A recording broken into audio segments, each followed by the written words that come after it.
नहीं, कितना बड़ा है?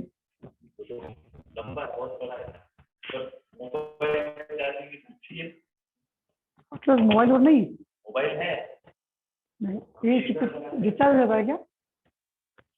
कितना चार्ज है? चार्ज कितना है? अरे सर फिर तो चल जाएगा, क्या दिक्कत है? हाँ बिल्कुल, कोई दिक्कत, बिना चार्ज चल जाएगा। चलने मतलब ले लो, है ना? चलेगा चलेगा, कोई दिक्कत, चलेगा। तो गैसेस स्टेट में हमने पहले बॉयज लॉ देखा था, और बॉयज लॉ में हमने क्या क्या कांस्टेंट किया था? हमें ये पता है कौन कौन से वेरिएबल होते हैं? Pressure, volume, number of moles और टेम्परेचर, राइट। हमने कौन कौन को कांस्टेंट किया था? नंबर ऑफ मोल्स को और टेम्परेचर को कांस्टेंट किया था। फिर उसका रिलेशन निकाला था हमने, तो क्या आया था? P is inversely proportional to volume, right. ये रिलेशन आया था हमारा। और इसके बाद हमने ये देखा था P is equal to K over V, right. या फिर मैं लिख सकता था इसको P equal to C is equal to K, right. ये हमने लास्ट क्लास में देखा था। और इसी को हमने क्या देखा था? स्टेट नंबर 1, स्टेट 1 से यदि मैं स्टेट 2 में जाता हूं, राइट, तो उसका फॉर्मूला क्या था? P1 V1 equal to P2 V2। इससे सारे क्वेश्चन हमने कुछ क्वेश्चन किए भी थे, राइट। आपको बस ध्यान में क्या रखना है कि इसका जो मल्टीप्लिकेशन है प्रेशर और वॉल्यूम का, वो कांस्टेंट रहता है, राइट। चलो अब चलते हैं थोड़ा और आगे। अब बात करते हैं दूसरे लॉ की, राइट। इसके ग्राफ भी हमने देखे थे, राइट। चलो अब चलते हैं आगे।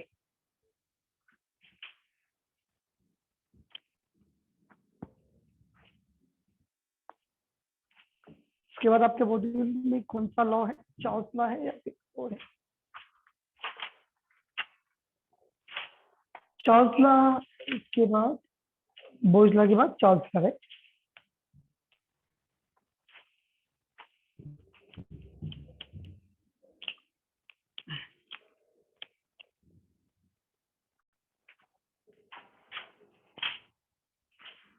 चार्ल्स लॉ, अब चार्ल्स लॉ आपको किसको क्वेश्चन करना है? तो भाई 4 वेरिएबल अपने पास है, प्रेशर, वॉल्यूम, प्रेशर, और क्या था? Temperature, number of moles. अभी मैंने किसको कांस्टेंट किया था? टेम्परेचर को, नंबर ऑफ मोल्स को। अब क्या करता हूं मैं? प्रेशर और नंबर ऑफ मोल्स को कांस्टेंट कर देता हूं, और V और T के बीच में रिलेशन निकाल लेता हूं, राइट। मैंने कांस्टेंट कर दिया है किस किस को? प्रेशर को and number of moles, right. So मैं यहां पर लिख देता हूं स्टेटमेंट। स्टेटमेंट क्या लिखेंगे हम? अकॉर्डिंग टू चार्ल्स लॉ, लिख लो इसको जल्दी से आप। According to Charles law,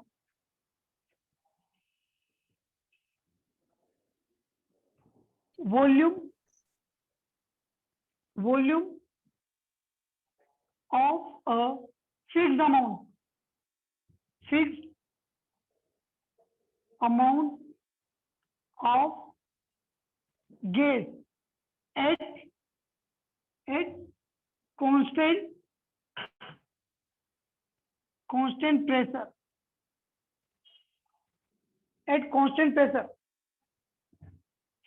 is directly proportional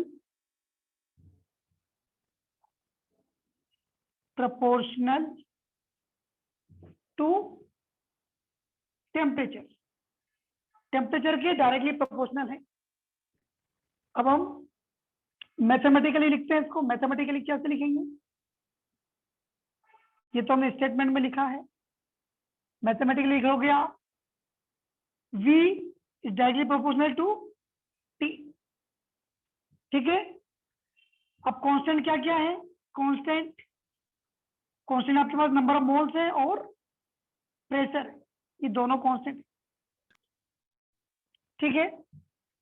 अच्छा, मुझे यहाँ पर स्टेटमेंट में कहाँ बता रहा है नंबर ऑफ मोल कांस्टेंट है, तो आप बोलोगे फिक्स अमाउंट ऑफ गैस, ये बता रहा है कि नंबर ऑफ मोल कांस्टेंट है, तो प्रेशर तो मैंने लिख ही दिया यहाँ पर कांस्टेंट प्रेशर। चलो, तो यहाँ पर प्रेशर आपका कांस्टेंट, इसको आप और आगे लिखते हैं हम, वॉल्यूम इक्वल टू क्या लिखूं यहाँ पर मैं अब, अच्छा पहले प्रोपोर्शनल साइन का मतलब क्या होता है, इसका मतलब ये होता है यदि टेम्परेचर बढ़ेगा तो वॉल्यूम भी बढ़ेगा, टेम्परेचर भी कम होगा तो वॉल्यूम कम होगा। लेकिन कंडीशन ये रखना है आपको कि जब भी आप टेम्परेचर बढ़ा रहे हो या कम कर रहे हो, नंबर ऑफ मोल्स और प्रेशर बढ़ना ना पाए, राइट, नंबर ऑफ मोल्स और प्रेशर कांस्टेंट ही रहना चाहिए। जब भी कुछ भी आप चेंज कर रहे हो तभी ये रिलेशन सही बैठेगा, राइट। प्रोपोर्शनल साइन हटा देते हैं तो v इक्वल टू क्या आएगा, k टाइम k आपका क्या है कांस्टेंट है, तो मैं यहाँ इसको क्या लिख दूं, v over t equal to क्या आएगा k। इसका रिलेशन भी सेम उसके जैसे आ गया, किसके जैसा, हमने जो बोयस लॉ में देखा था पीवी इक्वल टू के, राइट। वो हमने क्या देखा था, इनका जो मल्टीप्लिकेशन था वो क्या था, कांस्टेंट था, वो चेंज नहीं हो रहा था, राइट। यहाँ पर भी क्या होगा, v ओवर टी जो रेशियो है वो फिक्स रहेगा, वो चेंज नहीं होगा, राइट। चाहे मैं कुछ भी चेंज करता हूँ बट मैं बस जो भी चेंज करूं तब मेरा नंबर ऑफ मोल्स और प्रेशर चेंज नहीं होना चाहिए, दैट्स इट। चलो अब देखिएगा, ये डायरेक्टली प्रोपोर्शनल है, तो इसमें हम क्या कर सकते हैं, इसके ग्राफ और देख लेते हैं। पहले इसको आप कॉपी कर लो जल्दी से। हाँ, पहले एक और मैं देख लेता हूँ, यहाँ पर स्टेट नंबर, यहाँ पर स्टेट 1 है और स्टेट 2 में, स्टेट 1 में क्या होगा, V1 ओवर T1 होगा इक्वल टू K होगा। स्टेट 2 में क्या होगा, V2 ओवर T2 होगा इक्वल टू भी K होगा, ठीक है।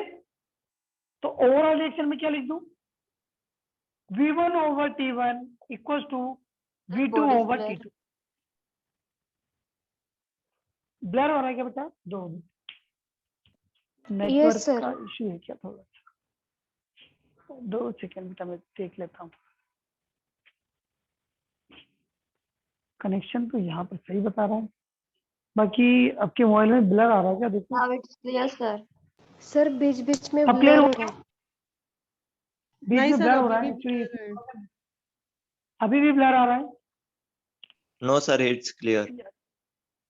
अब क्लियर है क्या, हाँ Yes, बेटा sir. थोड़ा सा क्या है कि अभी ब्लर हो जाता है तो फिर आप थोड़ा सा देख लेना, मुझे बता देना नहीं दिख रहा है, थोड़ी देर रुक जाएंगे, अरे आप कॉपी कर लेना फिर उसके बाद आगे बढ़ेंगे, ठीक है। चलो यहां तक किसी को कंफ्यूजन है क्या, नो कंफ्यूजन, चलो ओके फाइन। इसको मैं फिर इरेज करता हूँ, जल्दी से कॉपी कर लिया आप लोगों ने, सर 1 मिनट। ये रिलेशन, सर 1 मिनट। हाँ कॉपी कर लिया, कॉपी कर लो। यहाँ पर आप चाहो तो ऐसा भी लिख सकते हो, constant number of moles and pressure.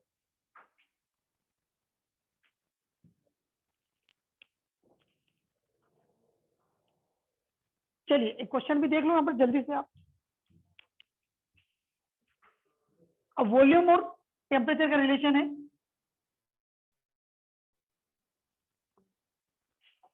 अब यहां देखेंगे हम,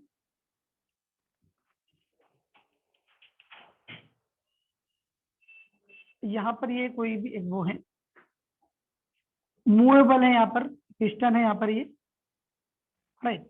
इसको मैंने प्रेशर लगाया और कहाँ लेके आ गया, यहाँ पर V1 था मेरा और यहाँ पर T1 था, राइट।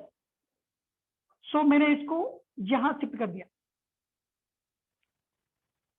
अब मैंने यहाँ पर शिफ्ट किया है, इसको नीचे की ओर शिफ्ट कर दिया, पता उसके वॉल्यूम में क्या चेंज आया होगा, वॉल्यूम कम हो गया होगा। अब यदि वॉल्यूम कम हुआ है, टेम्परेचर का क्या हुआ होगा, कम हुआ होगा टेम्परेचर, चलिए। अच्छा तो मैं लिख देता हूँ यहाँ पर V1 T1, यदि मेरा V1 यहाँ पर, मैं वॉल्यूम लिख देता हूँ, यहाँ पर वॉल्यूम था मेरा 100 ml, राइट, और टेम्परेचर यहाँ पर था 30 केल्विन, 300 केल्विन लिख दिया मैंने। अब यहाँ पर मेरा जो वॉल्यूम है वो 50 ml बचा है, 50 ml। अब मेरा T2 कितना होगा, यहाँ पर टेम्परेचर कितना होगा, टेम्परेचर कितना हो गया होगा, 150 हो गया क्या? करो कैलकुलेट करके देखो जल्दी से, 150 आ रहा है। चाहे तो आप यहाँ पर के निकाल के देख लो आप, इसमें के कितना आ जाएगा, 1/3 हो जाएगा के। ठीक है, अब के 1/3 आ गया आपका, तो 50/T इक्वल टू 1/3। टी इधर जाएगा, 3 इधर आएगा, तो T इक्वल टू 150। बिल्कुल सही आंसर है, ये केल्विन में। ठीक है, समझ में आया आपको? हाँ, यहाँ पर हमने इसको इस तरीके से प्रेशर लगाया इसमें कि सॉरी इस तरीके से इसको पुश किया है कि इसमें प्रेशर का कुछ भी चेंज नहीं आना चाहिए, राइट? प्रेशर बढ़ना नहीं चाहिए, राइट? वैसे यहाँ पर आपको फ्लेक्सिबल रखना पड़ेगा इसको, अदरवाइज प्रेशर तो बढ़ ही जाएगा। यदि ये रिजिड होगा, तो क्या होगा, बाउंड्री फिक्स होती है, बाउंड्री फिक्स होगी तो क्या होगा, ये प्रेशर बढ़ जाएगा। लेकिन आपको ऐसा करना है, किसी भी कंटेनर में इसमें प्रेशर बढ़ना नहीं चाहिए, राइट? आपका प्रेशर और नंबर मोल कांस्टेंट होना चाहिए, तभी आपको ये सारी कंडीशनें देखने को मिलेगी। चलो यहाँ पे क्लियर है क्या? और चलो आगे चलते हैं। लिख लिया क्या आपने? कॉपी कर रहे थे क्या कोई? हो गया? हाँ जल्दी कॉपी कर लो इसको। डन? चलो अब चलते हैं और आगे।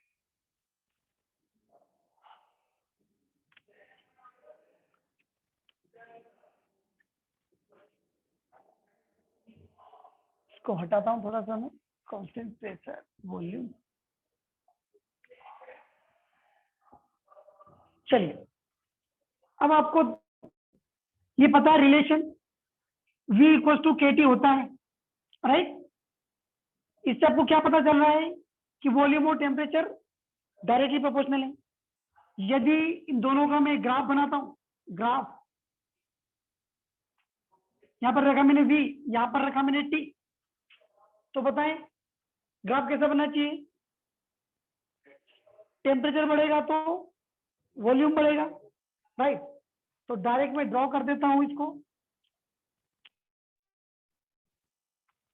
इस तरीके से, कोई दिक्कत? मैंने डायरेक्ट क्या किया, ये भी टेम्परेचर और वॉल्यूम दोनों डायरेक्टली प्रोपोर्शनल थे, इसलिए मैंने डायरेक्ट लाइन खींच दी इसमें। लेकिन ये टेम्परेचर की यूनिट क्या होगी? केल्विन। बिल्कुल सही। अब बताएं यदि केल्विन नहीं होती तो क्या होता? डिग्री सेल्सियस में क्या सीन होता? हाँ, क्या डिग्री सेल्सियस में 0 पे आएगा? चलो देख लेते हैं, डिग्री सेल्सियस का भी यूनिट देख लो आप, और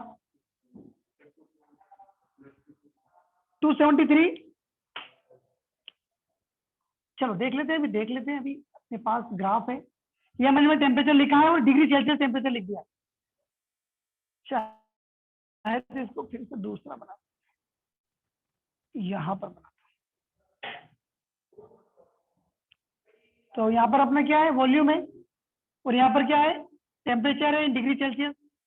चलो अब यदि टेम्परेचर डिग्री सेल्सियस में आ रहा है तो यहाँ पर 0 केल्विन कहाँ आएगा ये बताओ मुझे? 273 इधर लिखूं या इधर? इधर लिखूंगा तो सही होगा क्या? 0 केल्विन में डिग्री सेल्सियस कितना होता है?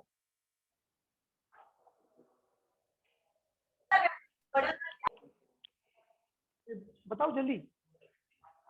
माइनस ही प्लस, माइनस 0 केल्विन में -273.15 होता है, माइनस होता है ना, क्योंकि सिर्फ 0 की बात कर रहे हैं हम। 0 डिग्री सेल्सियस में केल्विन क्या होता है? 273.15 है, ठीक है, ये केल्विन में। और डिग्री सेल्सियस में लिखोगे तो आपको नेगेटिव लिखना पड़ेगा, और नेगेटिव आपको कहाँ आने वाला है? यहाँ पर आएगा नेगेटिव। सो -273.15, राइट? अब केल्विन, अब ये डायग्राम कैसे बनना चाहिए? ऐसा बनना चाहिए, मतलब यहाँ पर मैं 0 केल्विन लिख दूं तो कोई दिक्कत नहीं है ना, और यहाँ पर भी 0 केल्विन था, यहाँ पे स्टार्ट तो 0 से ही हुआ था, ठीक है, तो इसको मैं ग्राफ को इस तरीके से बढ़ा देता हूं। बताइए ये समझ में आया क्या? मैंने इसको डिग्री सेल्सियस में लिया है और इसको केल्विन में लिया, ठीक है। चलो यहाँ तक क्लियर है, तो और आगे चलते हैं। और आपको ये टेम्परेचर का कन्वर्जन तो पता है, यदि टेम्परेचर का कन्वर्जन पता नहीं है तो यहाँ लिख देता हूं मैं। Temperature in kelvin is equal to क्या होता है, temperature in degree Celsius plus 273.15। ये 15 नहीं भी लिखोगे तो भी चलेगा, राइट। अधिकतर हम 273 कैलकुलेशन के लिए लिख देते हैं, ठीक है। तो ये कन्वर्जन है, तो याद रखना। तो ये मेरा ग्राफ नंबर 1 हो गया, ये ग्राफ नंबर 2 हो गया। यहाँ तक किसी को कंफ्यूजन नहीं होगा शायद? No confusion? No sir. अब बात करते हैं आगे। बिल्कुल सही। अब चलो आगे थोड़ा सा। अब आपको ये फॉर्मूला फिर से मैं यहाँ लिख रहा हूँ बेटा, यहाँ देखो v is equal to KT लिखा मैंने, v इक्वल टू KT लिखा है। आप लोगों को लॉग के बारे में पता है कुछ? लॉग क्या होता है? लॉगरिथम पता है, उसके रूल्स पता है आपको? यदि यहाँ पर मैं लॉग लेना चाहता हूँ तो क्या लिखूं यहाँ पर मैं? पहले मुझे बताइए लॉग होता क्या है? लॉग क्या होता है? क्या यूज क्या होता है लॉग का? चलो थोड़ा सा जल्दी से ब्रीफ में देख लेते हैं यहाँ पर, राइट। यदि मैं यहाँ लिखता हूँ 1000 और लिखा मैंने यहाँ पर 10 टू द पावर x, क्या कोई मुझे x की वैल्यू बताएगा? 3। कैसे बताया आपने? कि इसको इसके फॉर्म में लिख दिया। आपने क्या लिख दिया होगा? 10 टू द पावर 3 लिख दिया, ठीक है। इक्वल टू 10x है, कंपेरिजन कर दिया, x की वैल्यू क्या है आपको? 3। ऐसा कोई दिक्कत नहीं है। यदि मैं यहाँ पर लिखता 1/1000 equal to 10 to the power x, तो क्या लिखूं आप? x की वैल्यू क्या आएगी? -3। चलो यहाँ पर भी कोई दिक्कत नहीं है, x की वैल्यू आपने -3 बता दी डायरेक्ट। क्या हो यदि ऐसा लिखा हो 2 is equal to 10 to the power x, अब x की वैल्यू बताओ। सर बोर्ड इज अब ब्लर थोड़ा सा अगेन। कंफ्यूजन हो गया, ब्लर हो रहा है क्या? यदि नेटवर्क का क्या? No, sir. Yes sir. सभी को ब्लर दिख रहा है क्या? इसलिए किसी एक पर्टिकुलर एक का हो तो Yes, थोड़ा सा sir. कोई दिक्कत नहीं, लेकिन यस सर। अरे यस सर। अब बेटा थोड़ा सा नेटवर्क देखो। चलो मुझे जल्दी इसका आंसर बताओ आप। बोर्ड यहाँ लिखा है 2 equal to 10 to power x। अब आपको x की वैल्यू निकालना है, तो आप x की वैल्यू कैसे निकाले हम? इसी के लिए log आया, इसके लिए कौन आया? log। और log से आपको ये x की वैल्यू फाइंड करने के लिए हम log लेते हैं, राइट। और इस log से x की वैल्यू निकल जाती है हमारी, राइट। सो एक्सपोनेंशियल log किसके लिए यूज होता है? Exponential, right. अभी आपने शायद वो मैथ्स में इतना पढ़ा नहीं होगा, राइट। फिजिक्स में आपको पढ़ाया, अभी आया नहीं, आएगा आएगा, राइट। चलो तो log के कुछ मैं रूल्स लिख देता हूँ आपको। तो x की वैल्यू निकालने के लिए आपको log का यूज करना पड़ेगा, और log में क्या होगा? बेस 10 होगा। तो यहाँ पर मैं क्या लिखूंगा? यहाँ पर लिखूंगा x इक्वल्स टू, इसका वैल्यू निकालना है मुझे, तो x equals to log of 2, और बेस क्या लिखूंगा यहाँ पर मैं? 10, ठीक है। अब क्या होगा? x की वैल्यू, अब मुझे पता है log 2 जो होता है उसकी वैल्यू होती है 0.30 होती है x की वैल्यू, log 2 की वैल्यू। log 2 की वैल्यू कितनी होती है? 0.3, राइट। अब जैसे 0.3 रखोगे आप, 0.31 इसमें रखोगे तो ये अप्रोक्सीमेटली 2 मिल जाएगा, अप्रोक्सीमेटली 2 मिल जाएगा, ठीक है। तो ये होता है लॉगरिथम। ये अभी आप बाद में जैसे कि आपको फिजिक्स में यूज होगा तो उसमें बताया जाएगा। मैं इसके कुछ आपको फॉर्मूले लिख देता हूँ, राइट। सर कुछ बोर्ड फॉर्मूले इज लिख नॉट देता हूँ, विजिबल। तो इसमें से आप क्या होगा? फिर से ब्लर हो गया क्या बेटा? तेरी बोर्ड का क्या करना है?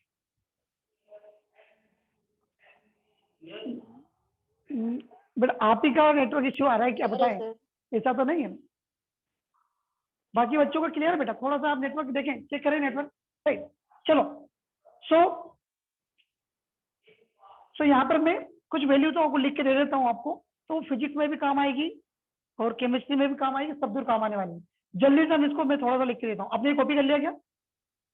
मुझे करना चाहे तो कॉपी कर लो आप। मैं यहाँ पर कुछ फॉर्मूले लिख देता हूँ।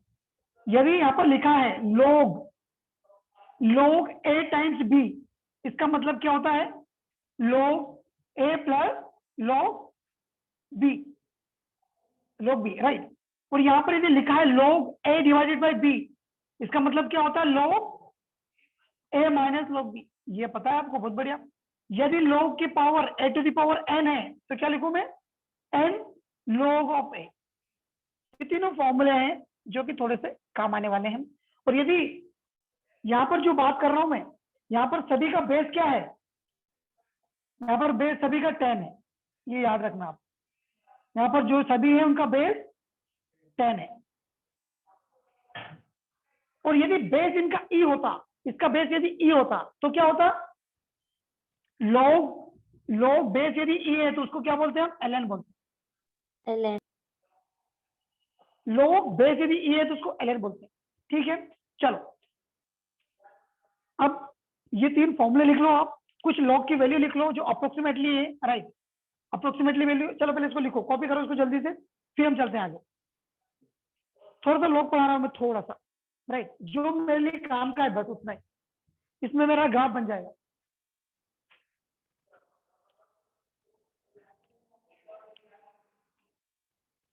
डन। चलो चलो इसको हटाता हूं थोड़ा सा।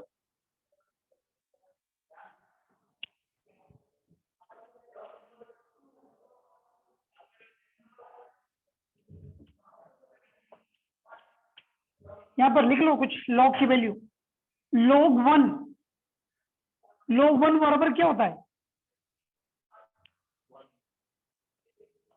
log 1, चलो बताओ मुझे यहाँ पर। यदि 10 टू द पावर 8 से इक्वल टू 1 है तो x की वैल्यू क्या होगी? अरे क्या -1? क्यों? किसी की भी पावर यदि 0 होता है वैल्यू क्या होती है? 1 यदि कोई भी यदि x लिखा हो, x की पावर भी 0 लिख दी मैंने, तो उसकी वैल्यू क्या होती है? 1। यहाँ पर किसी की भी वैल्यू होगी, x की वैल्यू 0 होती है तो उसकी वैल्यू 1 होती है। आपको यदि कभी आ जाए ऐसा a टू द पावर 0 है, इसका मतलब 1 है। ठीक है, किसी की पावर 0 होती है उसका मतलब 1 होता है। तो log 1 की वैल्यू 0 होती है, log 2 की वैल्यू 0.3 होती है, log 3 की वैल्यू 0.48 होती है, log 4 की वैल्यू बताओ कोई। log 4 की वैल्यू, क्या मैं इसको ऐसा लिख दूं क्या? यहाँ पर एक फॉर्मूला देखा अपन ने, a टाइम्स b, इसको ऐसा लिख देता हूँ log 2 प्लस log 2। ये सही है क्या? मैंने क्या किया? 2 टाइम्स 2, यहाँ पर कंफ्यूजन हो रहे होंगे आप, तो ऐसा लिख देता हूँ log 2 टाइम्स 2 लिख देता हूँ। अब तो क्लियर है? तो log 2 प्लस log 2, और log 2 की वैल्यू आपको पता है क्या? तो 0.3 प्लस 0.3 कितना होगा? 0.60, राइट। और देखो जल्दी से log 5 की वैल्यू। log 5 की वैल्यू कैसे निकालोगे आप? वैसे लिख देता हूँ, log 5 की वैल्यू 0.70 होती, राइट। नहीं, प्लस नहीं लिखना है, यहाँ पर मल्टीप्लाई होगा तभी काम होगा। ठीक है, चलो log 6 की वैल्यू बता दो जल्दी से मुझे। log 6 की वैल्यू 3 to 2 9.6, कैसे बता रहे हो? log 6 की वैल्यू लिखोगे आप log 2 प्लस log 3, क्या आ जाएगा बताओ? log 2 की वैल्यू आपको पता है 0.3, log 3 की वैल्यू पता है आपको, तो मैं क्या लिख दूं यहाँ पर? 0.78। समझ में आया क्या? नहीं आया? ये देखो log 2 की वैल्यू लिखो आप यहाँ पर, क्या लिखोगे? 0.3 यहाँ पर। log फिर क्या है? log 3 की वैल्यू लिखो प्लस 0.48 है, तो ऐड करेंगे कितना आएगा? 0.78। समझ में आ रहा है कि नहीं बताएं? log 7 की वैल्यू, मैं आपको मैथ्स पढ़ाने लगा हूं यहाँ पर, तो log 7 की वैल्यू याद कर लेना आप बस। log 7 की वैल्यू थी 0.84, और log 8 की वैल्यू ये आप लोग को बताओ मुझे। log 9 की वैल्यू भी मुझे बताएं आप। और log 10 की वैल्यू भी मुझे बताएं। log 10 की मैं लिख देता हूँ 1 होती, log 9 की वैल्यू कैसे निकालोगे आप, जल्दी निकालो। log 8 की वैल्यू निकालो, log 10 की 0.90 वैल्यू 0.9, log 8 की वैल्यू निकली क्या?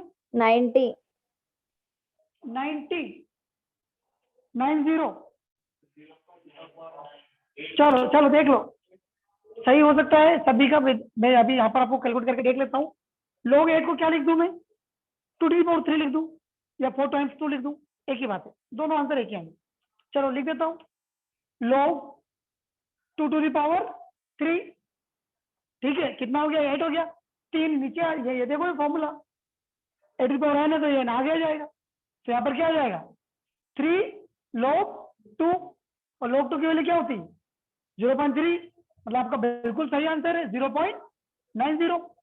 log 9 की वैल्यू बताओ जल्दी से, 0.96, सही, बिल्कुल सही बिल्कुल सही।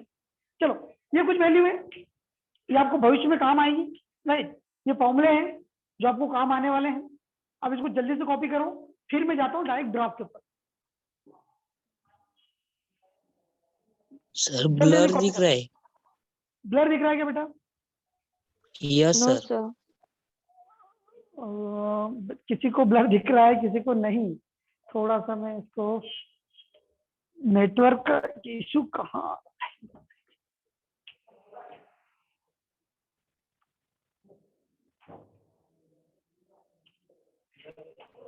क्लियर है क्या? क्लियर हुआ क्या बेटा, क्लियर हुआ कि नहीं? अब मुझे बिल्कुल बोल देना, मैं रुक जाऊंगा थोड़ी देर के लिए। आपको लिखना आना, मतलब आपको दिख जाना चाहिए प्रॉपरली। हुआ क्या क्लियर, बोले जल्दी से, फिर हम आगे बढ़ेंगे। क्लियर है? हाँ, ऑनलाइन ऑनलाइन वालों को क्या कहे, क्लियर है कि नहीं Yes, बेटा, sir. बताएं। Yes, दिख sir. रहा है कि नहीं प्रॉपर, दिख रहा है कि नहीं, यस सर। और समझ में आया कि नहीं, समझ में आया? Yes, sir. Yes, sir. चलिए चलिए चलिए, फिर चलते हैं हम आगे, और आगे चलते हैं। चलो अब मैं अब बात कर रहा हूँ जल्दी से, मैं यहाँ पर लॉग ले लेता हूँ, यहाँ पर ले लेता हूँ लॉग, इसको हटा देता हूँ। अब टू 10 तक आपको लॉग की वैल्यू पता चल गई है, वैसे ज्यादा यूज में वो, उससे ज्यादा वैल्यू पूछी नहीं जाती।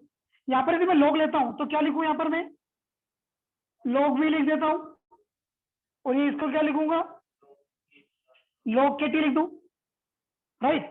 अब लॉग के टी जैसे मैंने लिखा है तो मुझे वो फॉर्मूला याद हो गया, तो इसको मैं क्या लिख दूं, log b equal to log t लिख देता हूं प्लस लॉग के, एक ही बात है, आगे पीछे लिख दिया, ठीक है। अब देखिए यहाँ पे क्या है, और टी चेंज हो सकता है, वी चेंज हो सकता है। अच्छा, अब मैं यहाँ पर एक इक्वेशन लिख देता हूँ, y equal to m x plus c, ठीक है।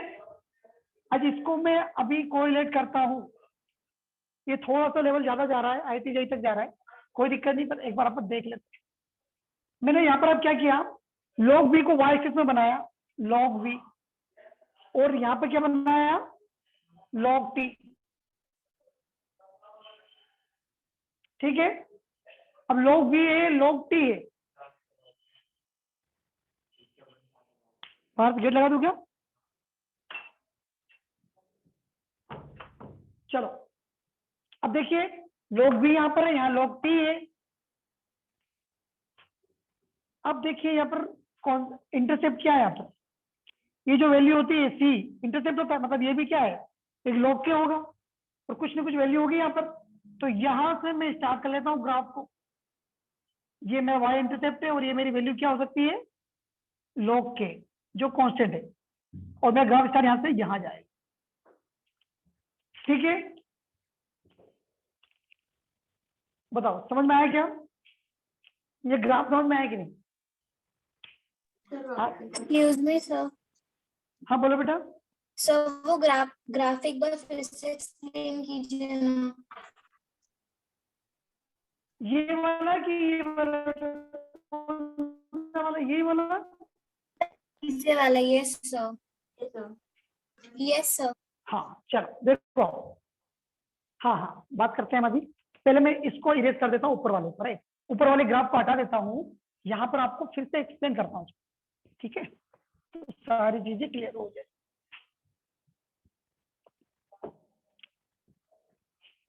यदि यहाँ पर मैं लिखता हूँ y equal to m x plus c, का मतलब क्या होता है बेटा, y यहाँ पर एक कोई y एक्सिस है, राइट, यहाँ पर एक कोई y एक्सिस है, और यहाँ पर m क्या है, m स्लोप होगा कुछ इसका, और c यहाँ पर क्या है, c वो वैल्यू है इंटरसेप्ट। कौन सा इंटरसेप्ट है ये, y इंटरसेप्ट। इसका मतलब क्या होता है, y इंटरसेप्ट का मतलब क्या होता है कि वो y एक्सिस पे आएगा, मतलब कि यदि मैं x की वैल्यू 0 रख दूं, x की वैल्यू 0 रख दूं, तो y की वैल्यू क्या आएगी, वही मेरा क्या है, y इंटरसेप्ट। बिल्कुल सही। तो x की वैल्यू यदि मैं 0 रखता हूं, x equal to 0, y equal to क्या होगा, m टाइम 0 प्लस c, तो y की वैल्यू क्या होगी, c। अब बताओ मुझे यहाँ पर x 0 कहां पर आता है, x 0 यहाँ आएगा, ठीक है, तो y की वैल्यू कहां आएगी, यहाँ पर। तो ये जो पॉइंट है ये क्या है, सी है। समझ में आएगा, यदि समझ में नहीं आया फिर और आगे चलेगा। अब देखो स्लोप इसका पॉजिटिव है, log t की वैल्यू हमेशा पॉजिटिव आएगी, कभी नेगेटिव नहीं आती log की वैल्यू, ठीक है। तो क्या होगा, स्लोप पॉजिटिव है तो स्लोप पॉजिटिव ऐसे ही जाएगा ऊपर, ठीक है। तो बस यही ग्राफ है वो। चाहे तो एक इक्वेशन बना दूंगा, इक्वेशन देता हूँ उससे समझ लेते हैं। मैंने लिखा y equal to 2x plus 3, ठीक है। अब मैंने क्या मिलेगी मुझे, y की वैल्यू मुझे 3 मिलेगी, तो बस इसको हटा देता हूं मैं, मुझे पॉइंट जो मिला है वो क्या है, 3 0 है, सॉरी 0 3 है। सर मैं ये भी समझ में आया ग्राफ क्या? ड्रॉ करना है। नहीं ये नहीं करना आपको, बस यही करना है। ये तो मैं सिर्फ समझा रहा हूँ, ये समझा रहा हूँ आपको, ये समझाने के लिए लिया है मैंने, इसको ड्रॉ नहीं करना है, ठीक है। तो 3 है, 3 मतलब क्या है, यहाँ से यहाँ तक 3 है वो, समझ में आया क्या, तो वो कांस्टेंट है, तो यही तो है, यही तो सी की वैल्यू है, यही तो 3 है log के, ठीक है। तो ये उसका एक ग्राफ हो गया। चलो इसको कॉपी करो आप जल्दी से, फिर आगे चलते हैं, और भी ग्राफ कितने इसके।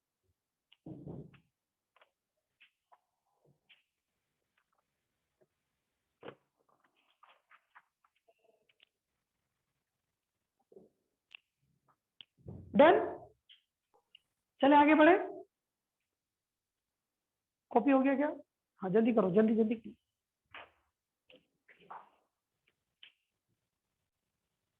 वैसे टॉपिक 2-3 क्लास का ही है, राइट, बट इसको थोड़ा डिटेल में डिस्कस करने से थोड़ा समय लग रहा है।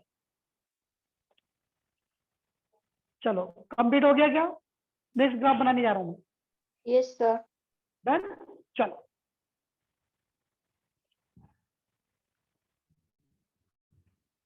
3 ग्राफ तो हमने देख लिए, अभी 4th ग्राफ और देख लेते हैं।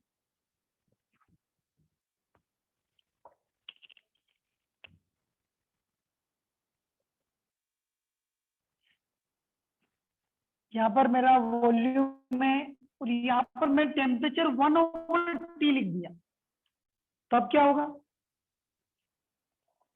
तब कैसे बनना चाहिए,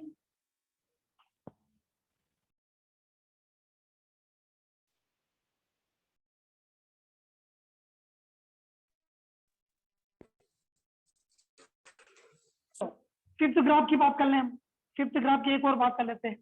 और यहाँ पर देखना, यहाँ पर मैं इसको दोनों को यहाँ बनाता हूँ, दोनों सही ग्राफ रहेंगे तो यहाँ बनाता हूँ।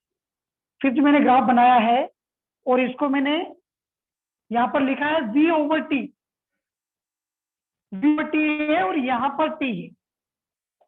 बताइए लाइन कैसी जाएगी, स्ट्रेट कैसी, ऐसी जाएगी कि ऐसी जाएगी, बताएं क्या होना चाहिए। एक और बनाओ, एक और लिखो, यहाँ लिखा मैंने v और v/t,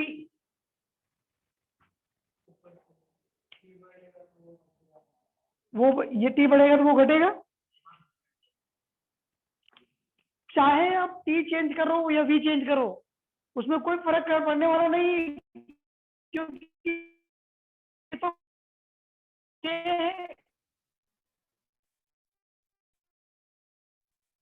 इसका डिवीजन अभी हमने देखा कि वो तो फिक्स रहेगा, वो कभी चेंज नहीं होगा। इसका मतलब है ये इस लाइन डायरेक्ट ऐसी जाएगी, ठीक है, क्योंकि इसमें कोई फर्क नहीं पड़ रहा है, उसका रेशियो मेंटेन कर रहा है, राइट।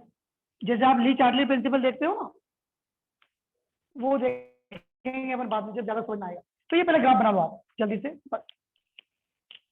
5 ग्राफ हो गए, 6 ग्राफ हो गए, इससे ज्यादा कुछ नहीं पूछा जाता।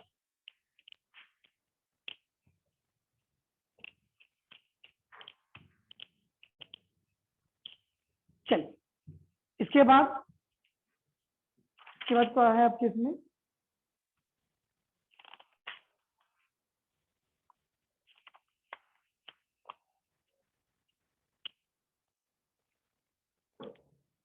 डन।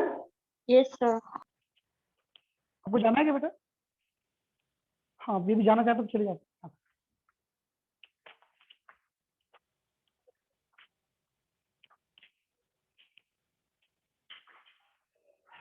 चलो अब चलते हैं आगे, क्या मैं इसके ग्राफ पे हो गए। अब ये जो ग्राफ हैं, ये जो 5-6 ग्राफ हमने डिस्कस किए हैं, बाकी सभी लॉ के लिए यही ग्राफ यूज में आएंगे, राइट, कोई चेंज नहीं होगा। सिर्फ आपको बोइस लॉ का ग्राफ अलग मिला है बस, बाकी सारे ग्राफ ये के यही रहने वाले हैं।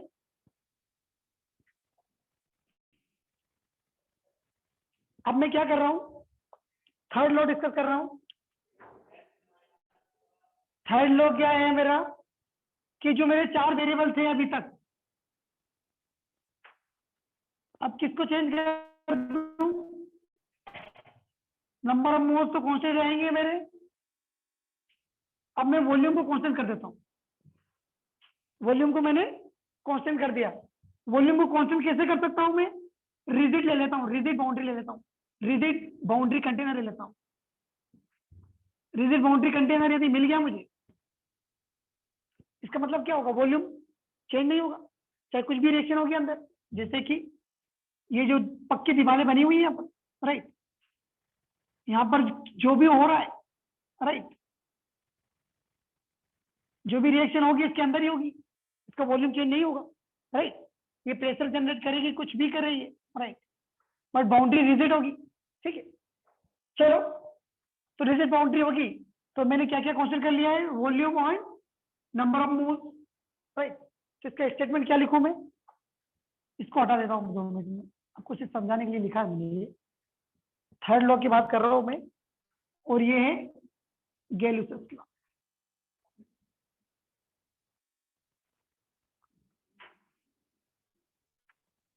इन्होंने क्या बताया, according to this law, according to this law,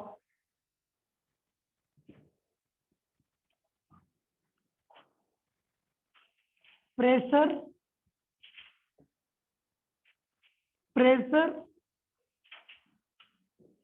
of a fixed amount gas, pressure on, तो इसके लिखोगे according to this law, pressure on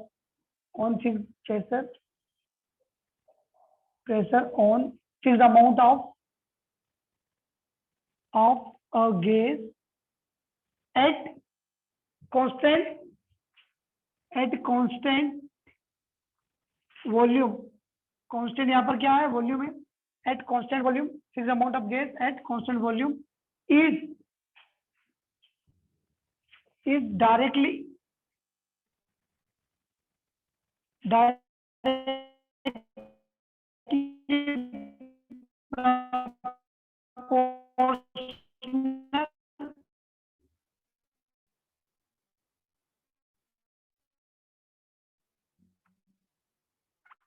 proportional to, proportional होगा।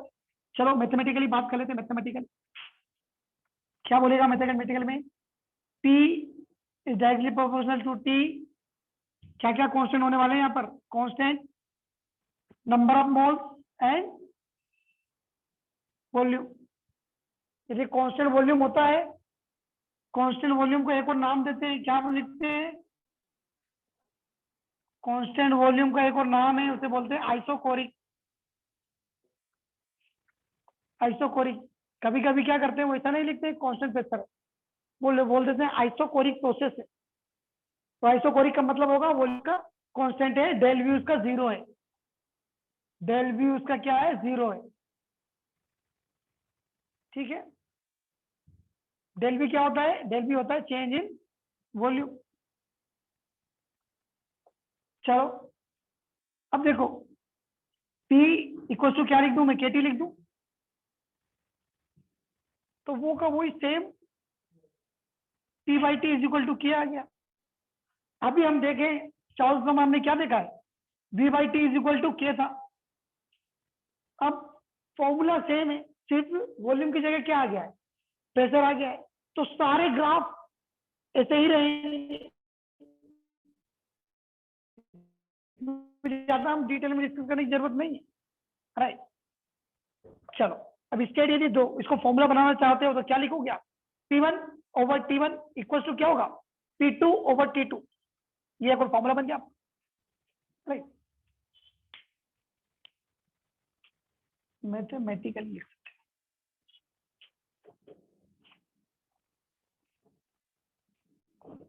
ठीक है, चलो इसको जल्दी से कॉपी करो, फिर चलते हैं हम आगे।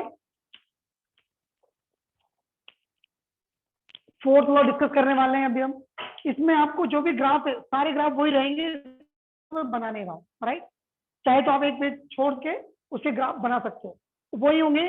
सिर्फ आपको जितने भी ग्राफ थे उसमें टी की जगह वो वी की जगह आपको क्या करना है? टी।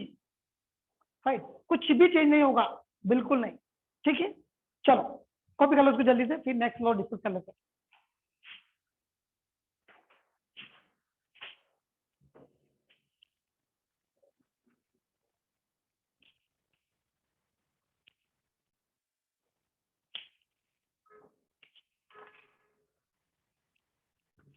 डन हो गया कॉपी? सर चलो अब चलते हैं आगे। सर कॉपी कर रहे हो? कर लो बेटा, कर लो। हाँ हाँ, इसमें अब हम इसके बाद जैसे एक लॉ डिस्कस करेंगे, इनको कंबाइन कर लेंगे सभी को। राइट, और उसी को हर क्वेश्चन में लगाएंगे। हाँ, सारे क्वेश्चन हम उसी बेसिस पे करेंगे। राइट, चलो हो गया क्या बेटा? Yes, sir. कंप्लीट। चलिए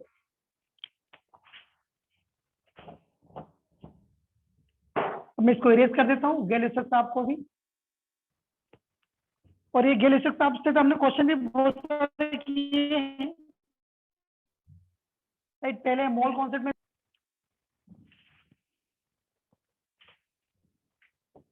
अब एक और है, फोर्थ वन, अवोगैड्रो लॉ। अवोगैड्रो लॉ क्या बता रहा था हमको? मोल कॉन्सेप्ट में हमने क्या डिस्कस किया था अवोगैड्रो के बारे में? बताएं।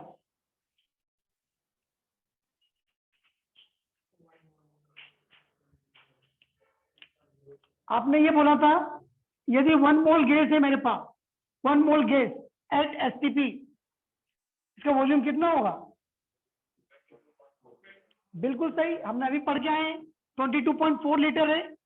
चलो 5 मोल गैस है मेरे पास, 5 मोल गैस एट एसटीपी, बताइए वॉल्यूम कितना होगा?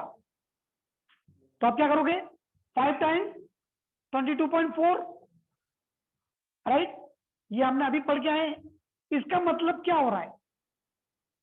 यदि मैं मोल बढ़ा रहा हूं तो वॉल्यूम भी बढ़ रहा है। ठीक है, चलो अब इन्होंने एसटीपी बोला है, इसका मतलब क्या है? स्टैंडर्ड टेम्परेचर और प्रेशर, मतलब कि आपका टेम्परेचर भी कांस्टेंट है। प्रेशर। बिल्कुल सही, अच्छा बताओ, इसमें स्टैंडर्ड टेम्परेचर मतलब टेम्परेचर कांस्टेंट है इसका कितना है? 273 केल्विन। प्रेशर भी कांस्टेंट है 1 atm, राइट। अब देखो यहाँ पर 4 यूनिट थी आपके पास, कौन कौन सी थी? 4 parameter, volume, pressure, temperature and number of moles. अब इसमें देखो क्या बता दिया, 2 तो कांस्टेंट है। कौन कौन से कांस्टेंट हो गए? इसको हटाता हूं मैं, यहां पर फिर से लिख देता हूं एन, एन, वी, पी और टी, ये चारों थे। इसमें कितने कांस्टेंट बता दिए? 2। कौन कौन से गए? ये दोनों गए, ठीक है। अब रिलेशन किसके बीच में आया है? Number of moles and volume. यदि मैं नंबर ऑफ मोल्स बढ़ाता हूं तो वॉल्यूम बढ़ता है, नंबर ऑफ मोल्स कम करता हूं तो वॉल्यूम कम हो जाता है। मतलब कि ये दोनों डायरेक्टली प्रोपोर्शनल होंगे। वॉल्यूम डायरेक्टली प्रोपोर्शनल होगा किसके? नंबर ऑफ मोल्स के, राइट। यहां तक क्लियर है क्या? ये बताएं।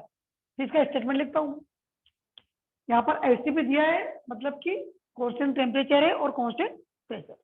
चलो चलो अब चलते हैं आगे। इसको मैं इरेज कर देता हूँ, ये आपको सिर्फ समझाने के लिए लिखा था, राइट। इसको मैं हटाता हूँ, अभी इसका स्टेटमेंट लिखता हूँ।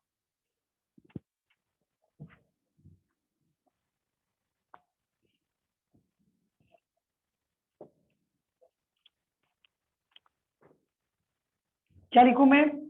द नंबर ऑफ मोल्स, या फिर लिखूं मैं volume, volume occupied by fixed amount, फिर फिक्स्ड अमाउंट तो नहीं लिखेंगे, the at same temperature and pressure, ऐसा लिखो। अवोगाड्रो लॉ के बारे में, according to this law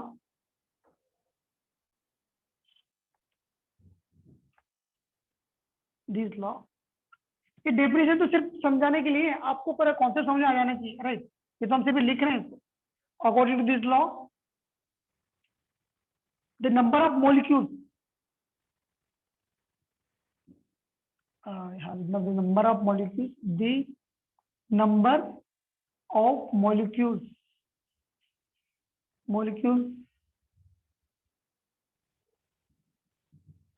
of a gas is directly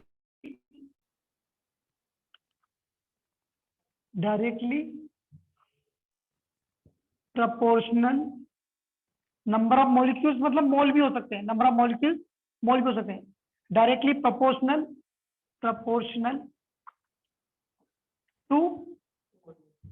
to its volume at standard temperature and pressure, ठीक है। स्टैंडर्ड टेम्परेचर प्रेशर लिख दूं या फिर मैं कांस्टेंट टेम्परेचर प्रेशर लिख दूं, एक ही बात, ठीक है। चलो तो बता दो इनको क्या बोला इन्होंने, volume is directly proportional to n, right. चलो तो V इज इक्वल टू क्या हो जाएगा? के एन, राइट। चलो तो V ओवर क्या लिखूं यहाँ पर? N इज इक्वल टू के। क्या ये भी वही लॉ दिख रहा है? इसमें भी कोई चेंज नहीं आएगा, राइट। ग्राफ भी वैसे वैसे बनने वाले हैं, राइट। आपको दोनों का रेशियो कांस्टेंट मिल रहा है, ठीक है। तो यहाँ पर आप चाहे तो लिख सकते हो। अच्छा मैंने यहाँ पर मैथमेटिकली नहीं लिखा, यहाँ पर लिख लो आप, एट कांस्टेंट क्या है? Pressure and temperature. इसको इस तरीके से यहाँ पे पढ़ना है कि n आपको क्या है? सारे क्वेश्चन दिखने लगे। एन, अच्छा एन नहीं मतलब एन है नंबर ऑफ मोल्स। एन क्या है यहाँ पर? Number of moles. Number of moles क्या बताते हैं? क्वांटिटी बताते हैं गैस की, कितनी गैस है, 50 ग्राम है, 20 ग्राम है, या फिर कितने मॉलिक्यूल्स है, ये भी हो सकता है। कितने मॉलिक्यूल्स भी पता है आपको, क्योंकि हम अभी वो पढ़ के आए हैं, क्या बोलते हैं उसको, मोल कॉन्सेप्ट। इसमें आपको पता था 1 मोल में कितनी गैस होती है। यदि मैं क्वेश्चन ऐसा पूछ लूं आपसे कि 20 ग्राम H2 में H2 में कितने मॉलिक्यूल्स हैं H2 के?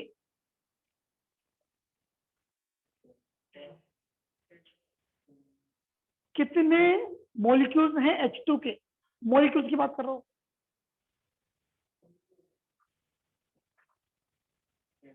जल्दी बताएं ऑनलाइन।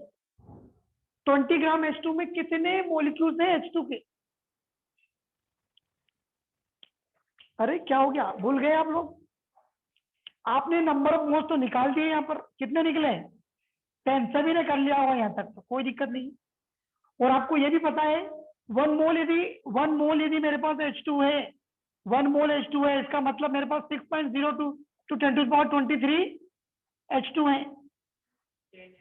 ठीक है, तो हाँ बिल्कुल सही। तो 10 मोल H2 में क्या होगा? 10 टाइम्स ये Na की वैल्यू 10 H2। क्वांटिटी बता सकते हैं, मास बता सकते हैं, राइट? पार्टिकल्स बता सकते हैं, कितने पार्टिकल्स हैं आपके पास। ठीक है, तो इन नंबर ऑफ मोल्स बहुत काम आने वाले हैं, इसको तो कभी भूलना नहीं आपको। सारे क्वेश्चन यही करेंगे, नंबर ऑफ मोल्स। जो भी इक्वेशन दे रखी हो आपको नंबर ऑफ मोल्स से रिलेट कर दो। ठीक है, चलो जल्दी से कॉपी करो इसको, फिर हम चलते हैं आगे, दोनों को कंबाइन करते हैं फिर।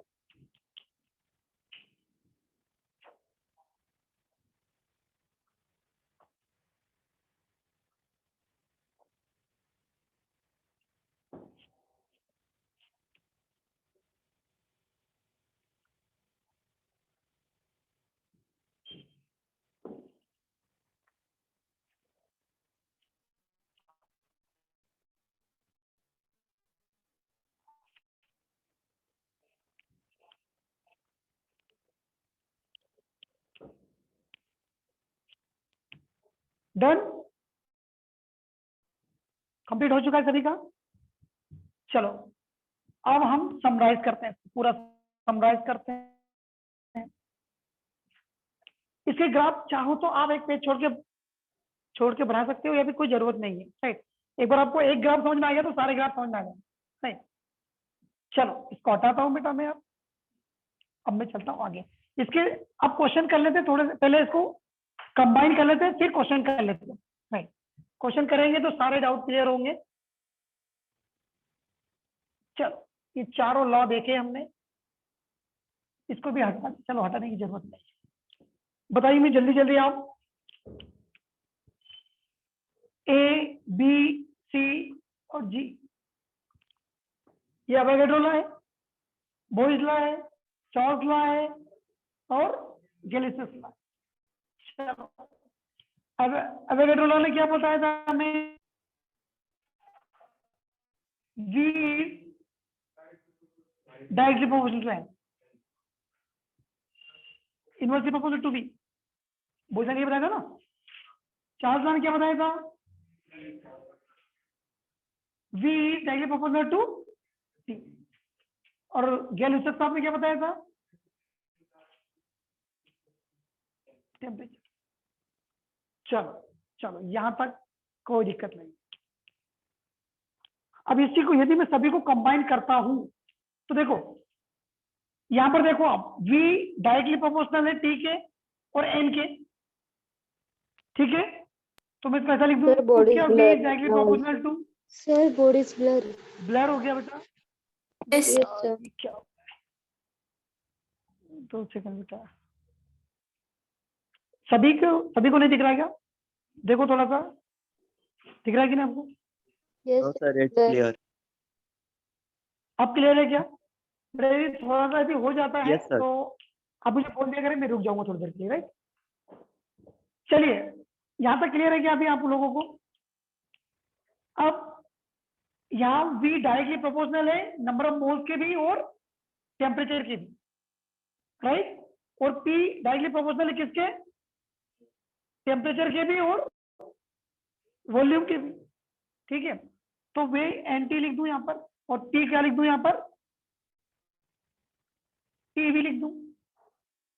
सही है, इनको सभी को मैं यदि कंबाइन करता हूँ, डायरेक्ट ज्यादा दिमाग नहीं लगाया आप, डायरेक्ट इसको कंबाइन कर देता हूँ। इसको लिख लो कंबाइन ला। क्या कंफ्यूज हो जाओगे कि इधर से V कहां से आया, P कहां से आया? तो पांचवा लिख लो आप,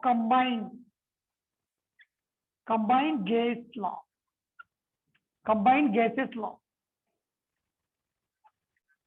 इसमें क्या हुआ है, मैंने क्या किया, जो P और V का रिलेशन था, PV is directly proportional to number of moles और टेम्परेचर, ऐसा मैंने लिख दिया। ठीक है, PV is directly proportional to N and T। अब प्रोपोर्शनलिटी साइन जैसे हटेगा तो सबके कुछ ना कुछ कांस्टेंट आएंगे, तो सारे कांस्टेंट का मैंने एक ही कांस्टेंट बना दिया, सारे कांस्टेंट का मैंने एक ही कांस्टेंट बना दिया, वो क्या बन गया, R। तो PV is equal to nRT। ये हमारी गैस की आइडियल इक्वेशन आएगी। ठीक है, ये गैस की ideal equation, ideal equation of gas. ठीक है, चलो अब क्या करना है आपको, अब कुछ पॉइंट लिखने हैं कि आइडियल इक्वेशन में क्या क्या होगा, तो इसको जल्दी से कॉपी करो, उसके बाद हम देखते हैं क्या होता है।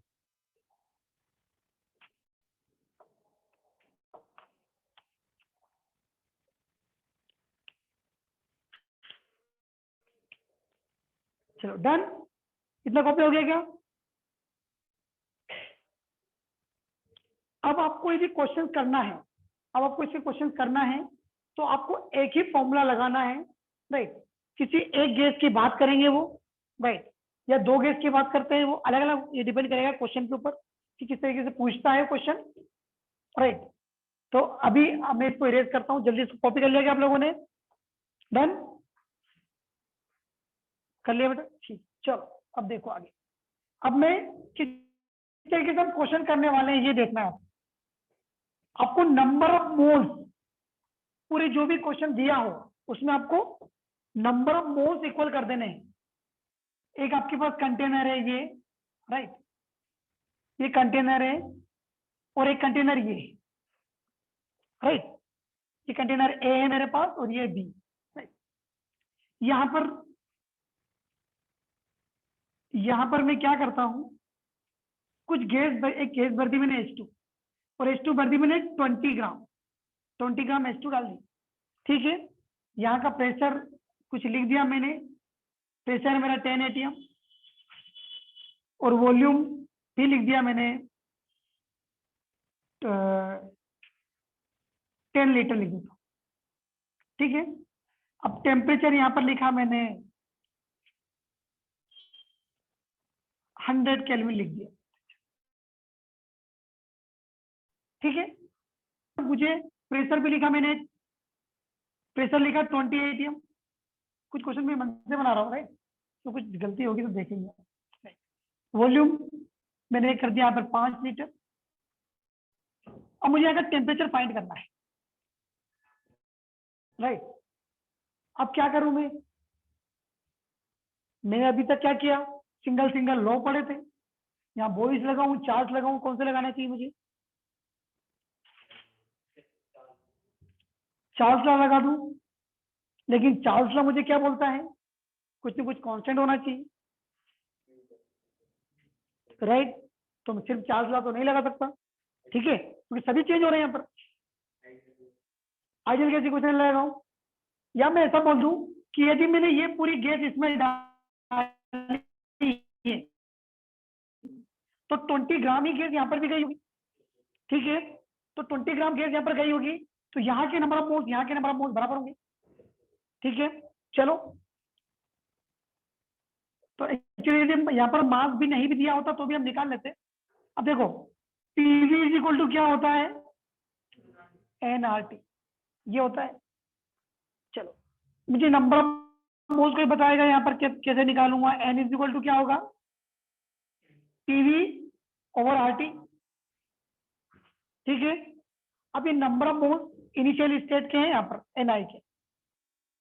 ठीक है, अब सारी गैस मैंने यहाँ पर कन्वर्ट कर दी, यहाँ पर डाली है, तो यहाँ पर वैल्यू क्या आएगी, n फाइनल, वही गैस है, तो क्या लिखूं मैं, PV nRT, N R sorry N थोड़ी आर टी।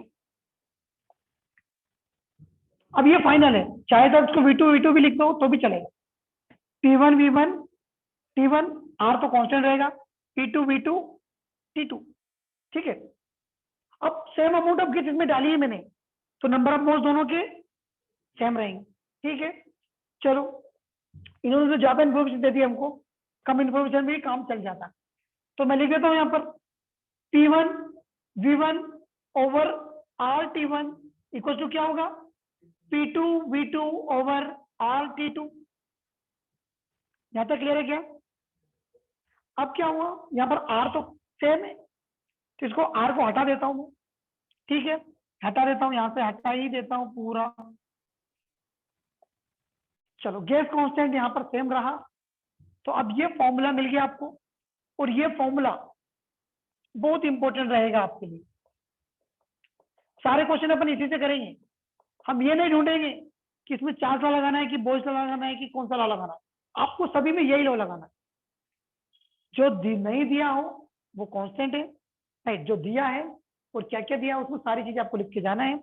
अब बताओ जल्दी से, इसका आंसर बता दो क्या होना चाहिए।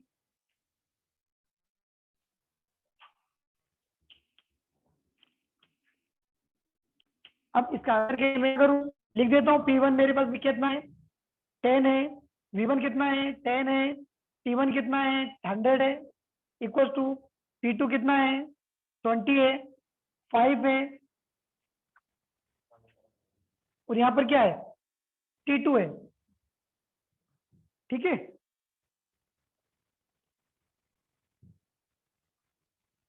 बताओ T2 की वैल्यू क्या आएगी, 100 आ गई।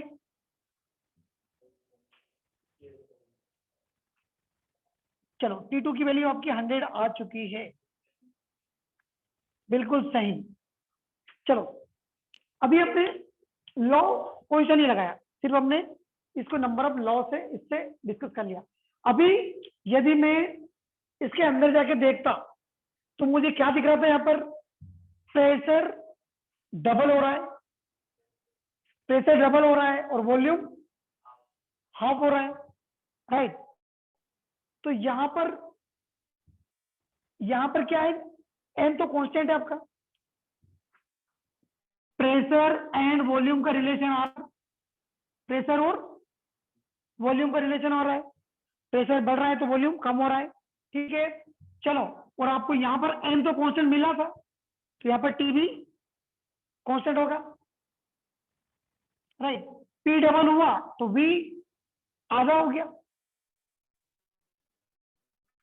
आधा ही हुआ ना, देखो ये, तो ये एवोगाड्रो का लगा था, सर इसका से निकाला, तो इसमें आपको कॉन्फिडेंस रहेगा कि हाँ मेरा आंसर बिल्कुल सही है, नहीं तो आप कंफ्यूज में रहोगे कि कौन सा लॉ लगाऊं, चार सा लगाऊं, बोझ सा लगाऊं, ठीक है। सभी दूर यही लॉ लगाना आप, ठीक है। चलो, कॉपी करो इसको जल्दी से, फिर हम चलते हैं थोड़ा आगे। अब हम सारे क्वेश्चन कर डालेंगे, ठीक है, बस थोड़े से कुछ पॉइंट लिखवा दूं आपको, उसके बाद इसको हटाता हूं मैं। अच्छा, लिख रहे हो क्या? हाँ लिख लो, जल्दी लिखो, जल्दी लिखो। मैंने क्या, और यहाँ पर मैंने H2 का वेट का तो नाम ही नहीं लिया, वेट के से कोई मतलब नहीं था।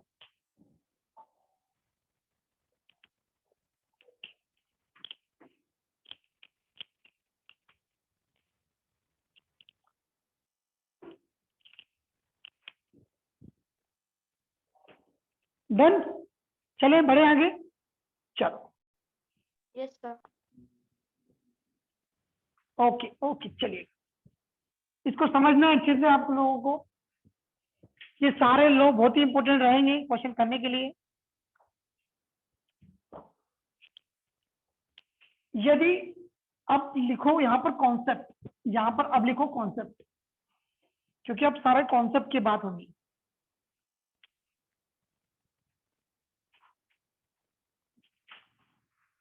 कॉन्सेप्ट नंबर 1,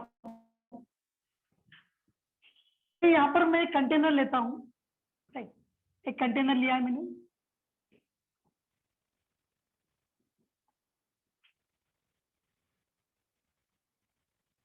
ठीक है, और यहाँ पर मैंने दो गैसेस डाल दी। यहाँ पर मैंने H2 गैस डाल दी और नियोन डाल दी। ठीक है, अब ये दो गैसेस इसके अंदर है और ये क्लोज कंटेनर है, इसका मैंने इसको पैक भी कर दिया। ठीक है, अब यहाँ पर लिखा मैंने H2 और यहाँ पर लिखा मैंने नियोन। अब मुझे बताइए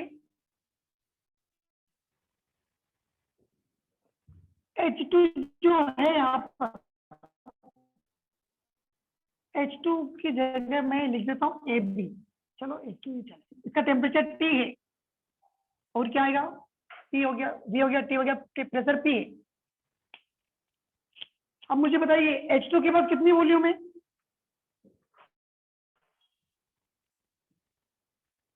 H2 के पास कितना वॉल्यूम होगा, जितना टोटल वॉल्यूम है, क्योंकि H2 तो गैस है, राइट।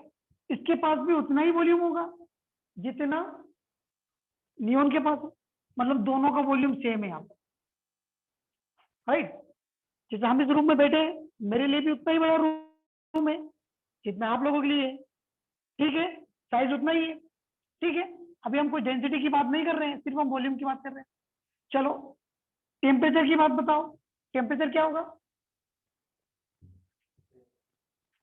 टेम्परेचर भी सेम होगा, राइट। ये प्रेशर हटा देता हूँ, प्रेशर की बात नहीं करेंगे। हाँ, यहाँ पर टेम्परेचर यदि 20 डिग्री है तो इसके लिए भी है, इसके लिए भी, तो यहाँ पर दोनों के पास टेम्परेचर भी सेम। अब बात करें हम नंबर ऑफ मोल्स की, number of moles of H2 और number of moles of Na। बताओ ये सेम होंगे क्या दोनों, ये डिपेंड क्या करेगा, कितने मोल्स में आपने गैस डाली, राइट। चलो गैस का पता चल गया आपको। अच्छा प्रेशर, अब प्रेशर का क्या रिलेशन होगा, हाँ बताएं, प्रेशर किसका ज्यादा होगा, सोचिए सोचिए सोचिए।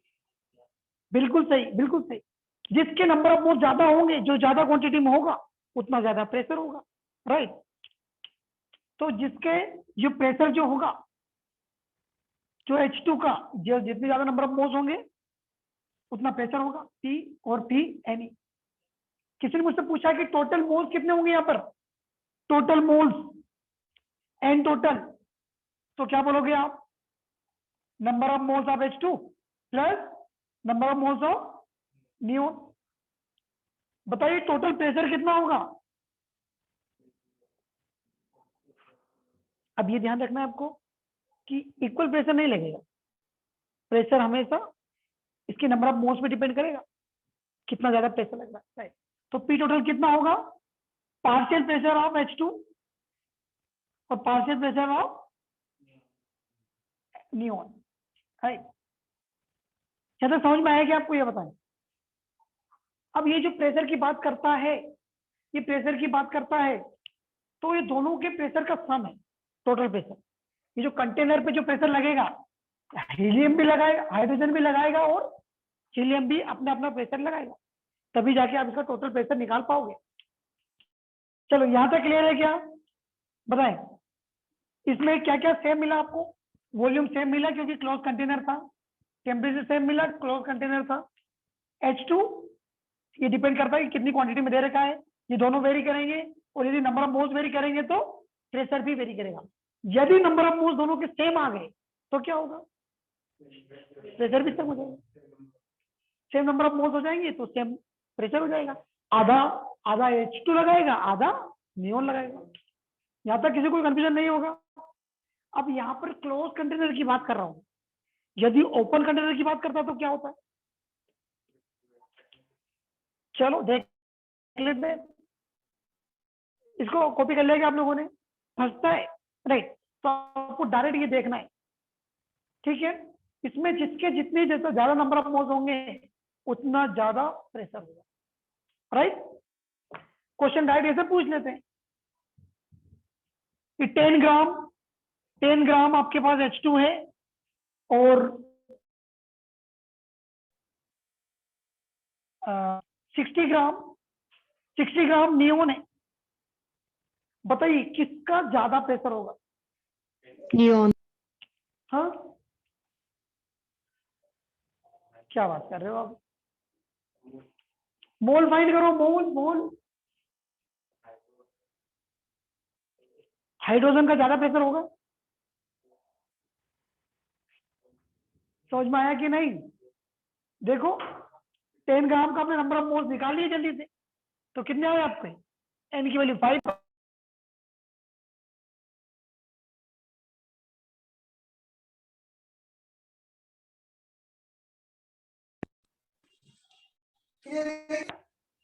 एन का एटॉमिक मास 20 होता है ना, 20 डिवाइड 60 का, तो 3 हो गए। अब बताओ, यदि यदि यहां पर इसको लिंक करना, आप समझना क्वेश्चन, यहां पर यदि total 32 atmosphere, sorry 32 ATM temperature pressure लग रहा है यहाँ पर पूरे कंटेनर में, तो इसमें से नाइट्रोजन, सॉरी हीलियम कितना लगा रहा होगा और नियॉन कितना लगा रहा होगा?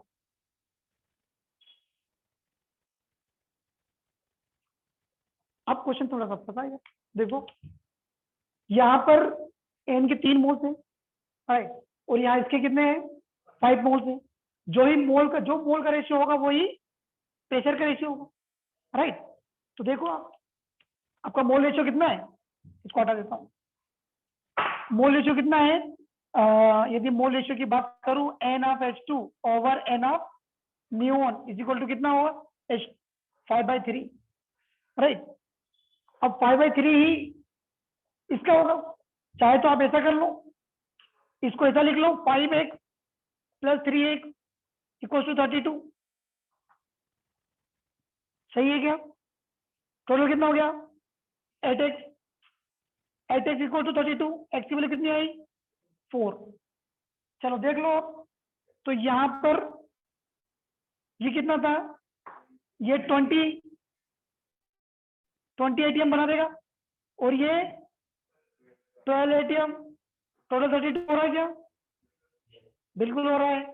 अच्छा, कौन ज्यादा प्रेशर लगा रहा है? हाइड्रोजन। क्यों लगा रहा है? नंबर ऑफ मोल ज्यादा क्वांटिटी में प्रेजेंट है वो, राइट। इसको लिंक करना, बस इसको लिंक कर लोगे ना, क्वेश्चन फटाफट बन जाएंगे। बताएं, यहां तक कोई कंफ्यूजन है क्या? बताएं, राइट। चलो एक कॉन्सेप्ट हो गया, इसको चाहे तो आप कॉपी कर लें। कॉपी कर लिया क्या आप लोगों ने? तो इसका सिर्फ रेशियो देखना है। मैं पार्शियल प्रेशर में ही बात करूंगा इसको, अभी डाल्टन पार्शियल प्रेशर की बात करेंगे, तब भी हम इसको डिस्कस करेंगे एक बार हो। अब बिल्कुल चिंता ना करें, अभी तो सिर्फ मैं आपको सिर्फ कॉन्सेप्ट में बताया इस बात। चलो इसको अभी हटा देते हैं। यदि कंटेनर ओपन होगा, तो क्या होगा? मैंने क्या किया, कंटेनर को ओपन कर दिया। अब मैं ऐसा कर देता हूं, कंटेनर मेरा ओपन है। जब भी ओपन कंटेनर मिलता है आपको, तो उसका प्रेशर कितना होता है? 0 नहीं। अब 1 एटीएम ले लो, सही है, 1 एटीएम होता है नॉर्मल प्रेशर जो लग रहा है हमारे पास। सॉरी, सही है। बेटा? सेकंड कंसेप्ट है ना, ओपन कंटेनर वाली। हाँ हाँ, सेकंड कॉन्सेप्ट लिख लो आप, कुछ सेकंड लिख लो कि ओपन कंटेनर यदि आपको मिल रहा है तो उसमें आप प्रेशर 1 एटीएम मान लोगे, राइट, क्योंकि उसमें जो भी प्रेशर लग रहा है वो बाहर से लग रहा है, राइट। और यदि यहाँ पर हीलियम भी दिया है, नियॉन भी दिया है, और ओपन कंटेनर है, तो इसके ऊपर प्रेशर भी 1 लग रहा होगा दोनों को, ठीक है। मिक्सचर की बात मत करो, सिर्फ लो, जब भी ओपन कंटेनर दिया है तो आपको प्रेशर के लिखना है, कितना प्रेशर लिख लोगे आप? 180, ठीक है। कॉन्सेप्ट नंबर 3 लिख लो आप। कॉन्सेप्ट नंबर 3 हमको ये बता रहा है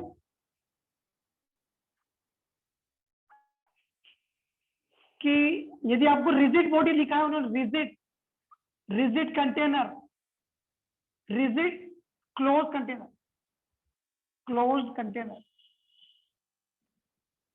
इसका मतलब क्या हो रहा होगा? क्या क्या क्वेश्चन होगा उसमें? और क्या हो सकता है, मोल्स। ठीक है, यदि क्लोज कंटेनर है, डिब्बा बना हुआ है, बाहर किसी को आना जाना अलाउ नहीं है, तो क्या होगा, गैस उतनी ही अंदर रहेगी, राइट। और क्या होगा अंदर,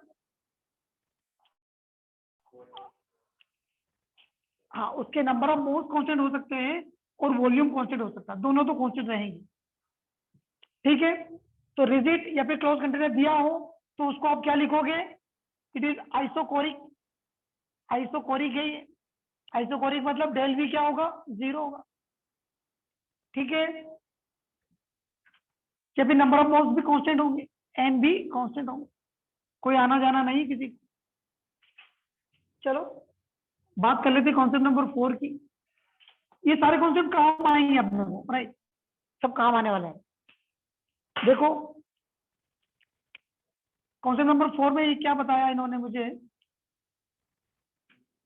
एक डिब्बा ले लिया यहाँ पर, राइट, और उसको हमने क्या किया, दूसरे वॉल्यूम से जोड़ दिया इसको कहीं। ये देखो आप, ठीक है, और यहाँ पर मैंने कोई की लगा दी, ठीक है। अब क्या हुआ है, यहाँ पर जो टेम्परेचर था, यहाँ पर मेरा प्रेशर था 20 atm था, राइट, और वॉल्यूम यहाँ पर, ये दोनों का वॉल्यूम सेम है, इसका भी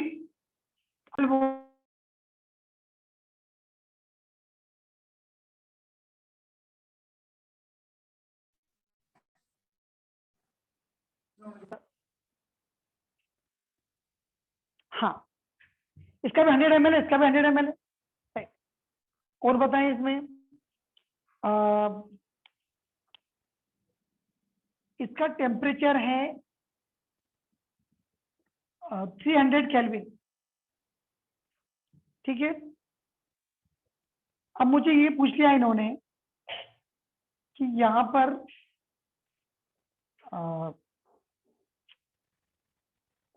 यहाँ पर मैं क्या लिख देता हूँ, यहाँ पर यदि टेम्परेचर कांस्टेंट है 300 केल्विन है, तो बताइए यहाँ पर प्रेशर कितना हो जाएगा, प्रेशर कितना हो जाएगा जब मैं की ओपन करता हूँ। क्वेश्चन को फिर समझना आप, एक कंटेनर था, ये अलग था, इसका प्रेशर 20 atm था यहाँ पर, और टेम्परेचर 300 केल्विन था, वॉल्यूम 100 ml था, इतना भी 100 ml का भी था। अब जैसे आपने की ओपन की तो वहां पर टेम्परेचर इतना ही रहा, टेम्परेचर इतना ही रहा, तो मुझे बताइए यहाँ पर प्रेशर कितना होगा।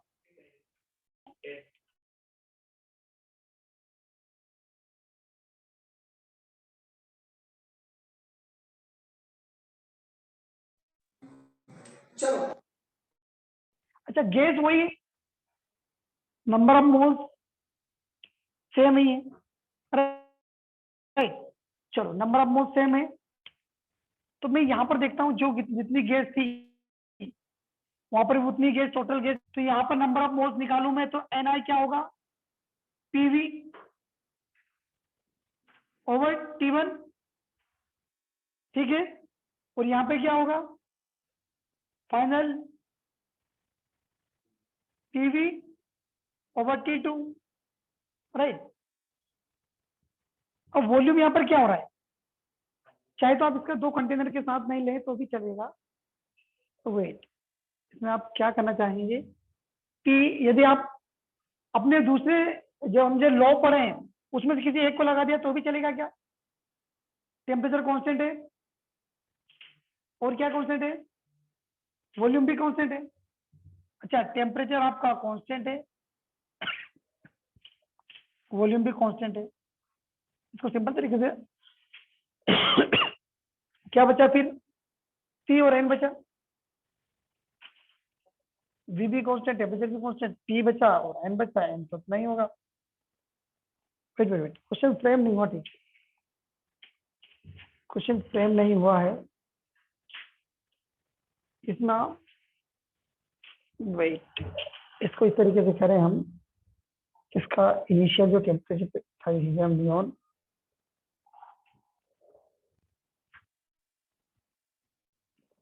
टी प्रेशर, यहाँ पर टी प्रेशर। वेट वेट, इसको नहीं, इसको थोड़ा सा दूसरा डाटा चेंज करते हैं। इसकी डाटा चेंज करेंगे नहीं तो एक क्वेश्चन लेते हैं उसका डबल, अपने उसका ही क्वेश्चन लेते हैं, मॉड्यूल का ही। ये डाटा मत लिखना है, राइट।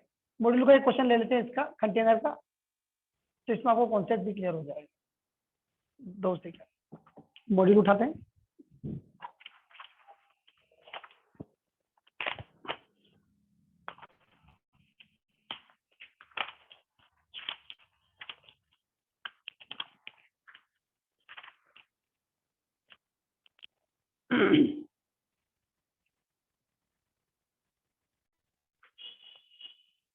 चलिए,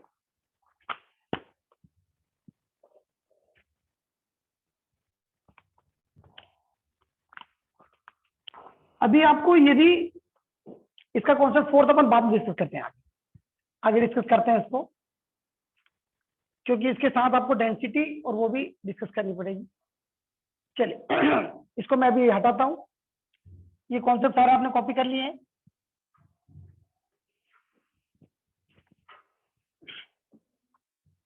इसमें जल्दी से एक मॉड्यूल का क्वेश्चन है थी, डबल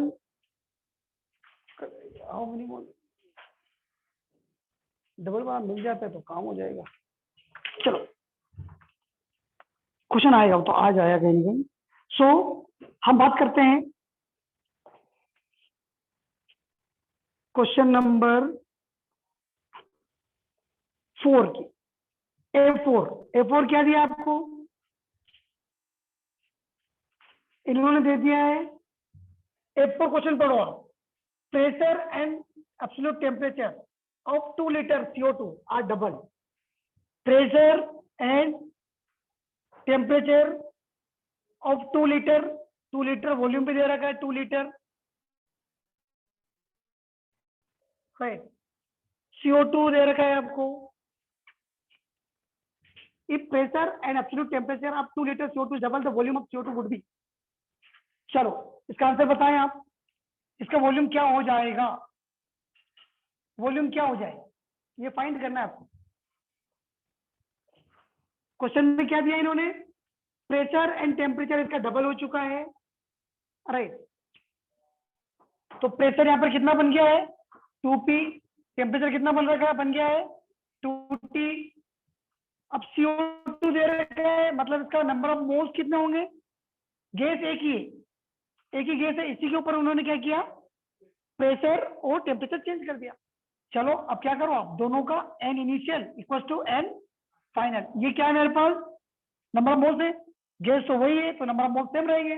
तो लिख दो जल्दी से, PV over T1 equal to, अच्छा P1 P2 भी लिख दो तो भी चलेगा, P1 V1 T1 P2 V2 over T2। चलो तो P1 क्या है आपका, P है सिंपल, और V1 क्या है 2 लीटर है, टाइम 2 लिख दिया।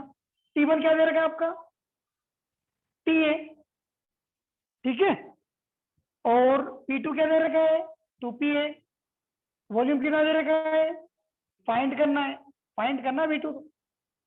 T2 कितना दे रखा है 2T है। चलो कैंसिल कर दें इसको, 2 से तो 2 गया, T से T भी गया, P से P गया, तो वॉल्यूम क्या आ गया 2 आ गया, ठीक है। बताइए कोई कंफ्यूजन है क्या इसमें, मतलब सारे क्वेश्चन आपको किससे करना है, इससे ही करना है। ये जो फॉर्मूला है ये बहुत इंपॉर्टेंट, इसी से सारे क्वेश्चन करोगे तो बन जाएंगे, सारे क्वेश्चन बन जाएंगे। चलो और नेक्स्ट क्वेश्चन देख लो, एक और क्वेश्चन देख लेते हैं। A sample of gas occupies 100 ml at 27 degrees Celsius and 740 mm pressure when its volume is changed to 80 ml at 70। A7 question, A7 देखते हैं अपन जल्दी से। तो कुछ क्वेश्चन तो मैं करवा देता हूँ, बाकी क्वेश्चन आप खुद कर लेना, राइट। सो A7 क्या बोल रहा है मुझे, A sample gas occupies 100 ml, V दे रखा है आपको 100 ml, और क्या दे रखा है T 27 डिग्री सेल्सियस, इसका मतलब लिखोगे आप कितना 300 केल्विन। और क्या दे रखा है, प्रेशर भी दे दिया इन्होंने 740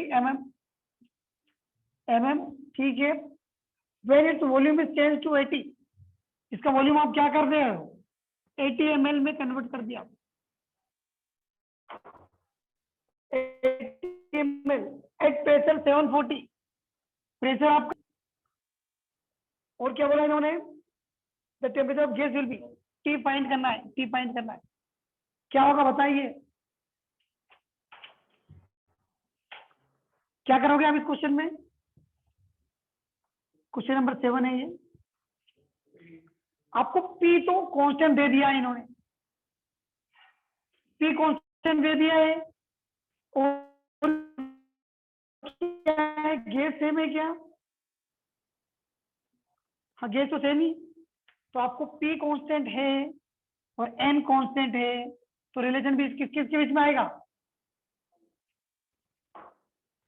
बताइए जल्दी, वीओटी के, ठीक है, वीओटी की बात हो गई। तो चाहे तो मैं वो मेरा फॉर्मूला लगाऊं या फिर V1 T1 से भी लगाऊं तो भी चल जाएगा। V1 over T1 equal to V2 over T2।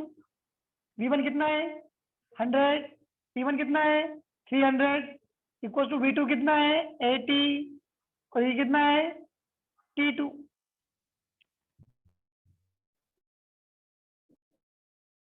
कर दो जल्दी से डिवाइड मल्टीप्लाई, T240, 248 आ रहा है, 240 आ रहा है, 240 जाएगा लगभग, 240 केल्विन। समझ में आया क्या। चाहे तो आप ये फॉर्मूला नहीं भी लगाते तो क्या करते हैं आप, P1 V1 over T1 equal to P2 V2 over T2, बस जल्दी से कर ही देते हैं इसको हम। तो P 740 लिखो आप, और यहाँ पर भी 740 आएगा।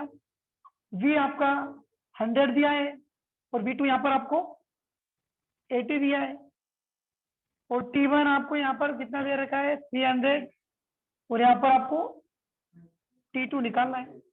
तो जैसे इसको भी करोगे आप, 740 से 740 गया, उधर से डिवीजन हो गया, तो T2 की वैल्यू यहाँ से भी आपको 240 केल्विन ही है। लेकिन यदि आपको एक ही काम करना है बार बार तो बहुत इजी है, ये फॉर्मूला लगाओ सभी में, ठीक है। चलो, हाँ कुछ क्वेश्चन है क्या, चलिए आज के लिए इतना ही। आइए होमवर्क है आपको, एक्सरसाइज 1 ए फिनिश करना है आपको, एक्सरसाइज 1 का ए पूरा फिनिश करना है कल। Suicide, please. हाँ